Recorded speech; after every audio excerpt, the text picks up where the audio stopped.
Seperti mentari yang bersinar, seperti itu kasih Bapa, seperti gelombang samudra takkan pernah berhenti Kau mengasihiku.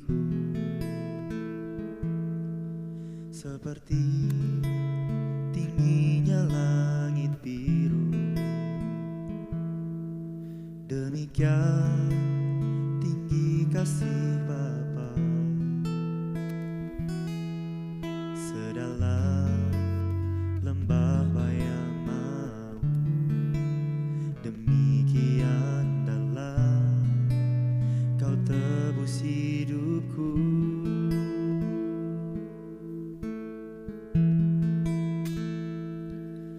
Kasih-Mu lebih dari mentari yang tak pernah berhenti memancarkan sinarnya. Cinta-Mu lebih dari samudra, tenggelamku di dalam kesetiaan-Mu Tuhan. Terima kasih atas cinta-Mu.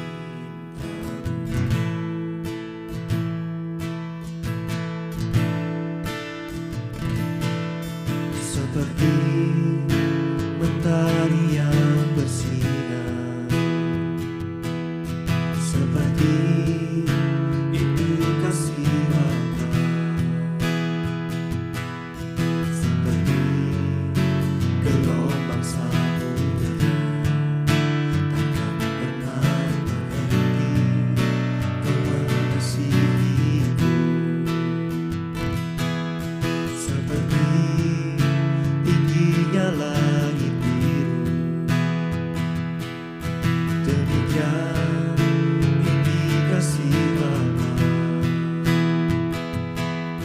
Sedalam lembah bayang mau, demikian dalam Kau tebus hidupku. Kasih-Mu lebih dari mentari yang tak pernah berhenti memancarkan sinarnya. Cinta-Mu lebih dari samudra, tenggelamku di dalam kesetiaan-Mu Tuhan. Terima kasih atas cinta-Mu.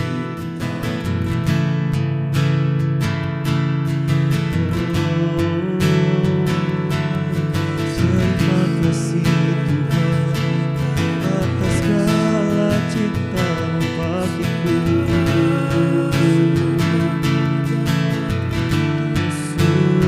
Yesus, kami kagum akan-Mu Tuhan. Ku kagum akan kebaikan. Terima kasih Yesus, terima kasih Tuhan buat segala cinta-Mu, buat segala kasih-Mu yang tak pernah berhenti. Terima kasih, terima kasih, terima kasih Tuhan. Terima kasih Bapa buat kebaikan-Mu, buat segala penyertaan-Mu. Terima kasih Tuhan, ku bersyukur saat ini Tuhan. Ku bersyukur, ku bersyukur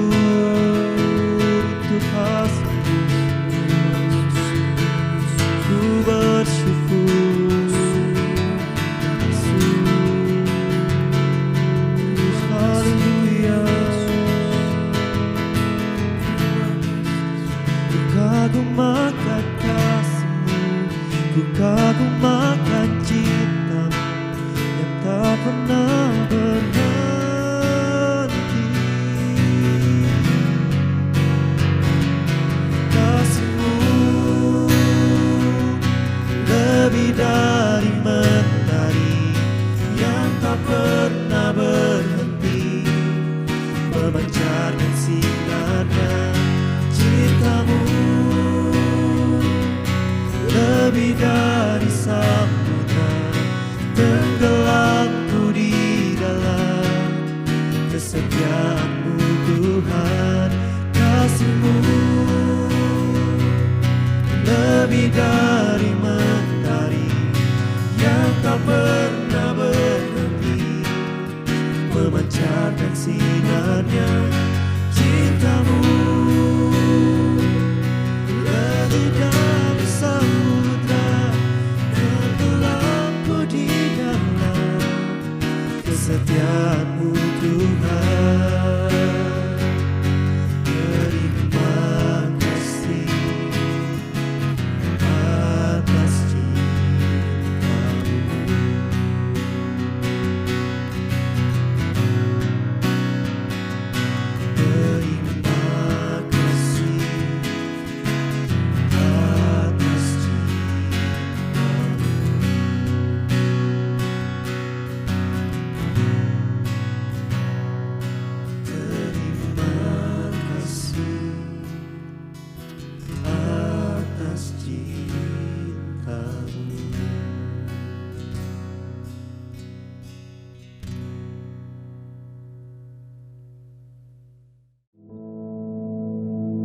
Our Father, which art in heaven, hallowed be thy name. Thy kingdom come, thy will be done in earth as it is in heaven. Give us this day our daily bread, and forgive us our debts, as we forgive our debtors. And lead us not into temptation, but deliver us from evil. For thine is the kingdom, and the power, and the glory, forever. Amen.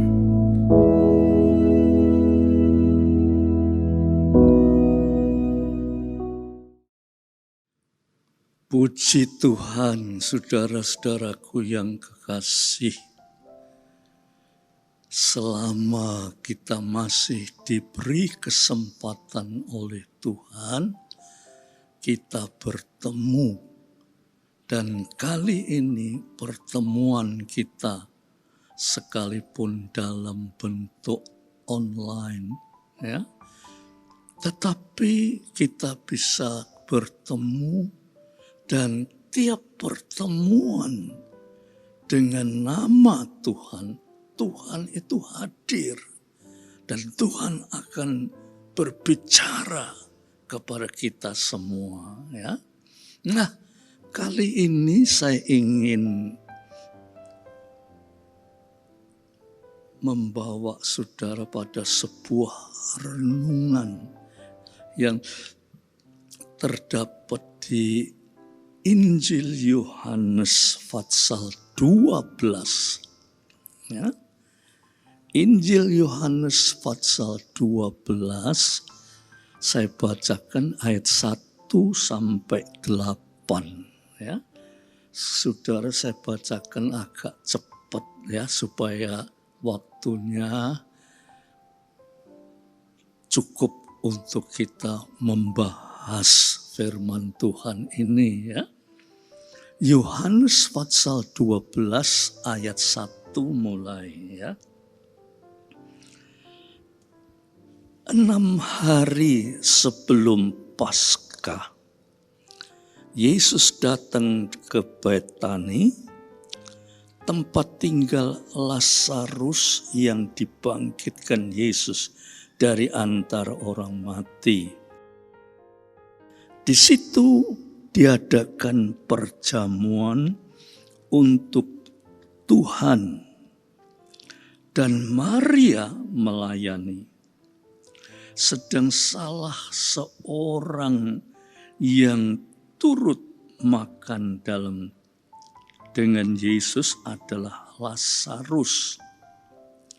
Maka Maria mengambil setengah kati minyak narwastu murni yang mahal harganya, lalu meminyaki kaki Yesus dan menyekanya dengan rambutnya, dan bau minyak semerbak di seluruh rumah itu. Tetapi Yudas Iskariot, seorang dari murid-murid Yesus yang akan segera menyerahkan Yesus, berkata, "Mengapa minyak narwastu ini tidak dijual 300 dinar dan uangnya diberikan kepada orang-orang miskin?" Hal itu dikatakan bukan karena ia memperhatikan nasib orang-orang miskin, melainkan karena ia adalah seorang pencuri. Ia seorang pengambil uang yang disimpan dalam kas yang dipegangnya.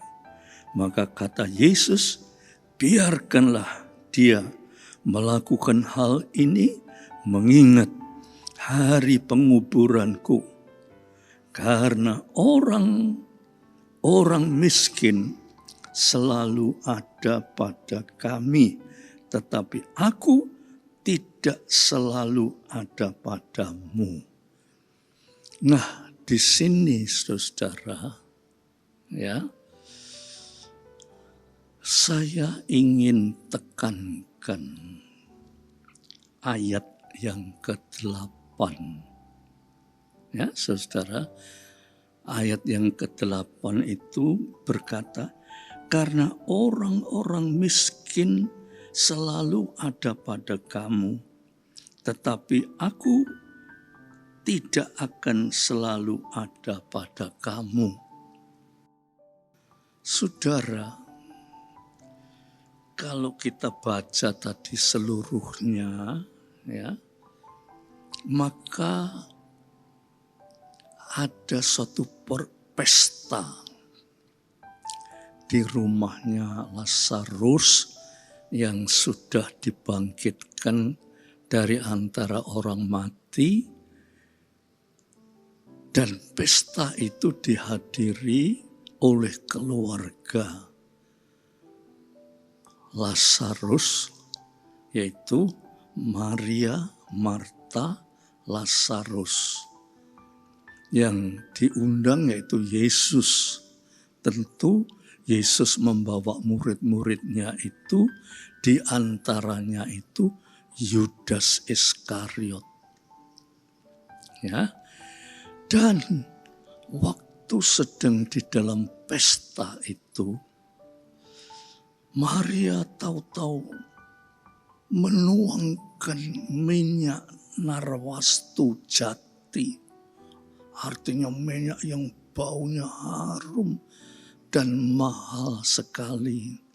Dikatakan berat daripada minyak itu setengah kati.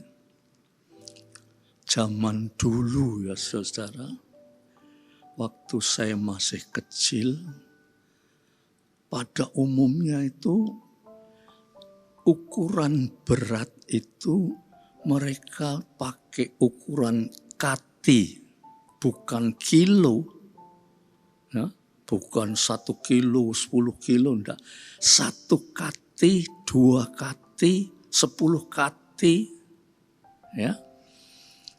Kati itu ukuran berat kalau dibandingkan dengan kilo. 1 kati itu berarti 6 ons. 1 kilo itu 10 ons. Ya, saudara dengarkan, 1 kilo itu 10 on. 1 kati itu 6 on. Nah, ini minyak narwastu ini setengah kati, berarti 3 on.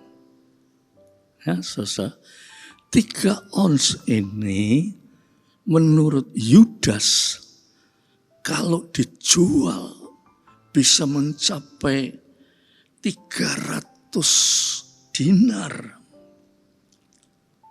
Ya, saudara.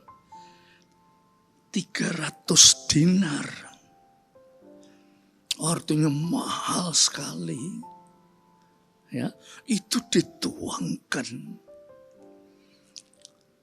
di kaki Yesus.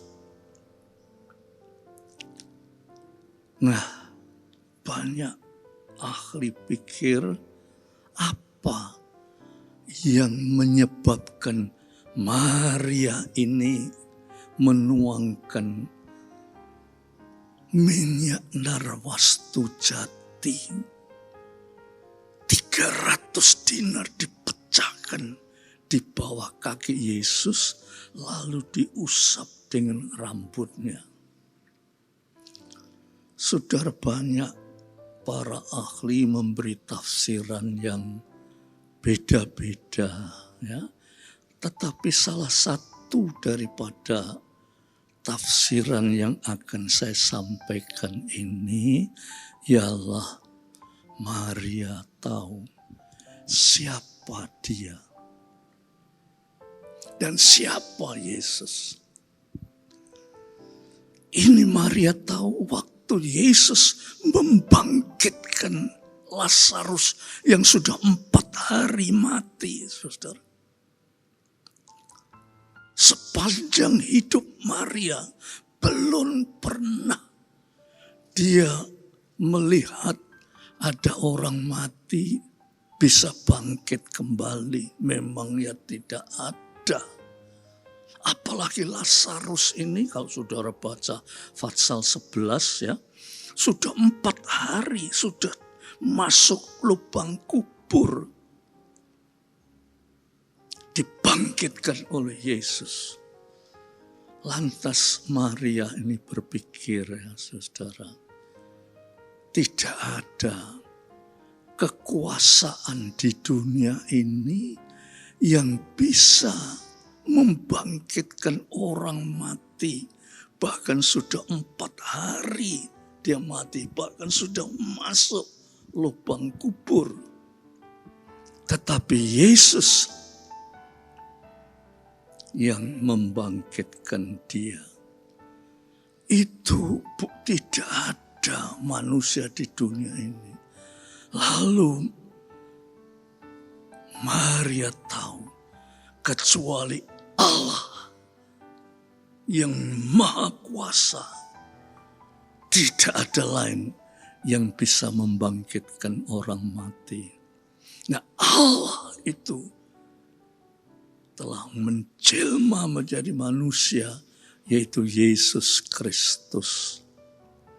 Maka itu dia pakai kesempatan itu, dia tuangkan 3 on,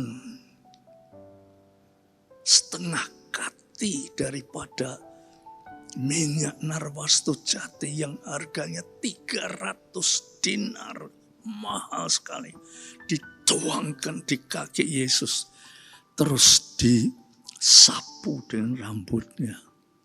Itu menunjukkan Maria terlalu menjunjung tinggi siapa Yesus itu.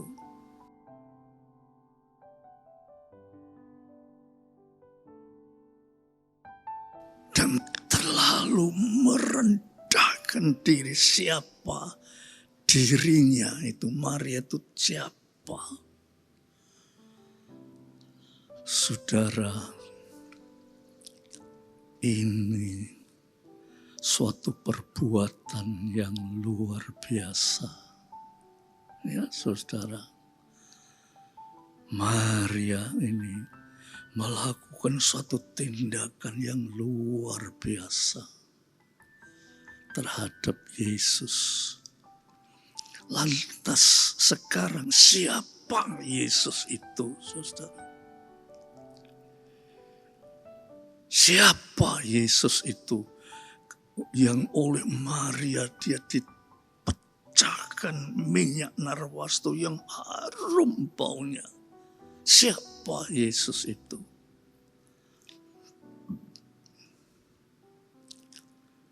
Dalam Alkitab banyak dibicarakan siapa Yesus itu. Yesus pernah berkata, saudara, ya,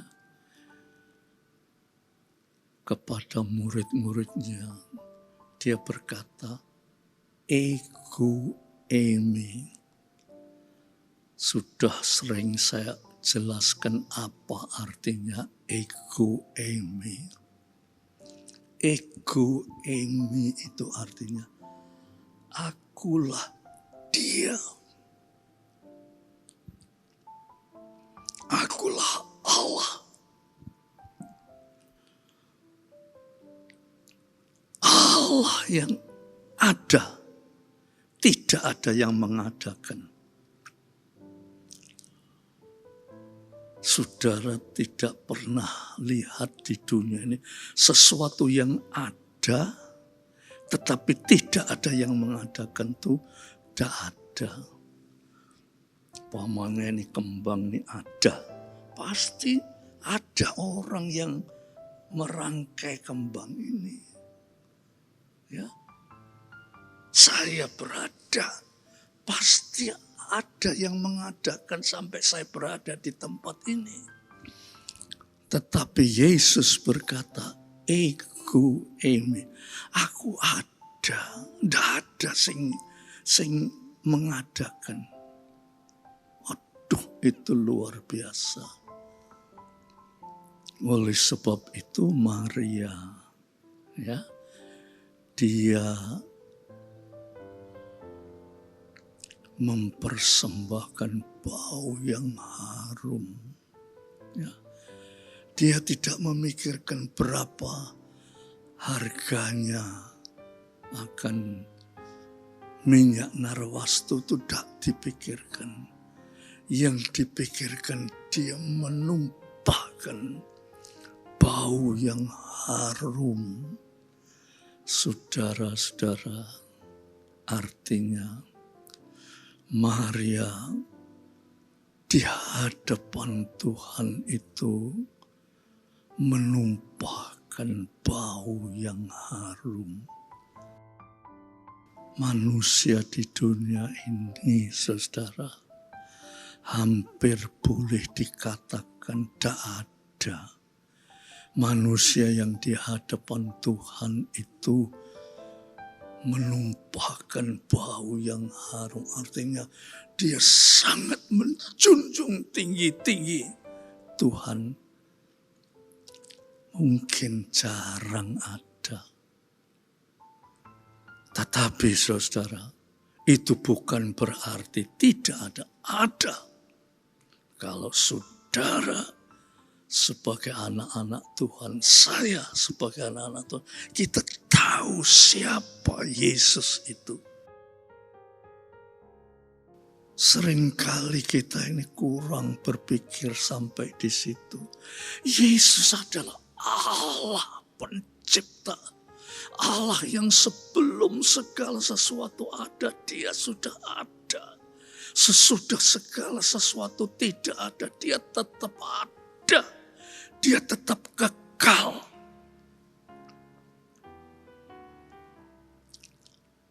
Nah, itu ya yang patut ditinggikan, saudara-saudara. Tetapi yang sering terjadi, yaitu seperti Yudas Iskariot ini. Ini yang sering terjadi. Dia berkata, kok cik goblok ya. Minyak narwastu itu nek dijual payu 300 dinar. Itu nek mau bagi-bagikan pada orang miskin. Berapa banyak orang miskin yang dapat bagian. Itu cara berpikir Yudas. Yudas antara kata dan perbuatan tidak sama.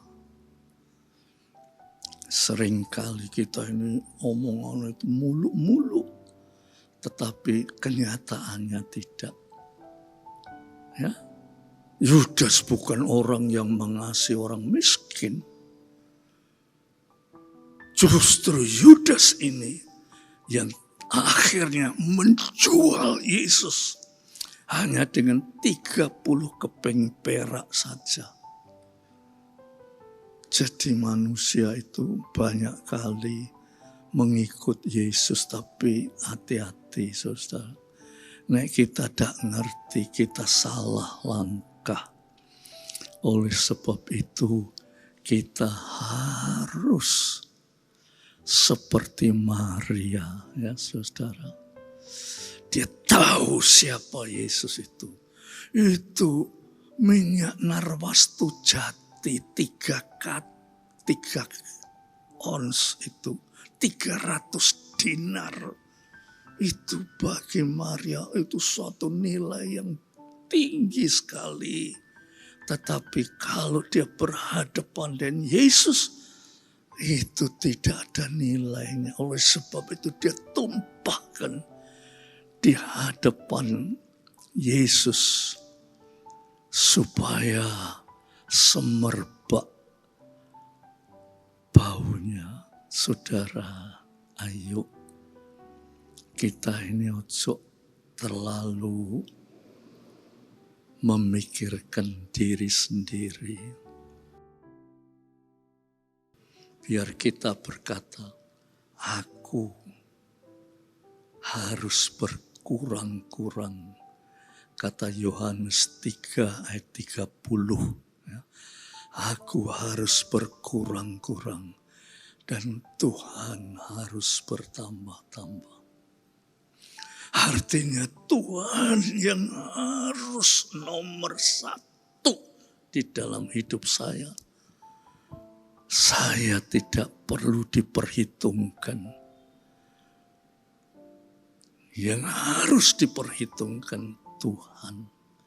Nah, saudara-saudara, karena waktunya, maka biar renungan ini menyadarkan saudara sebagai anak-anak Tuhan, jangan sudah cukup menjadi orang Kristen, tapi saudara harus berusaha supaya Tuhan lebih ditinggikan. Aku semakin berkurang-kurang. Ya, saudara, puji Tuhan. Ayo kita berdoa, ya. Tuhan Yesus, kiranya Roh-Mu yang kudus Bapa berkenan menjamah hati kami, supaya sebagai anak-anak Tuhan kami bisa hidup seperti apa yang dilakukan oleh Maria. Terima kasih Tuhan, ajarlah kami, tuntunlah kami, oh Roh Kudus, untuk mencapai ini. Oh Roh Kudus, sadarkan kami sebagai anak-anak Tuhan untuk mengerti firman Tuhan. Terima kasih Bapak. Biar damai sejahtera Bapa, berkat rahmat dan kasih Yesus Kristus, persekutuan oleh Roh Kudus atas saudara-saudara semua sampai Maranatha. Dalam nama Yesus Kristus. Amin.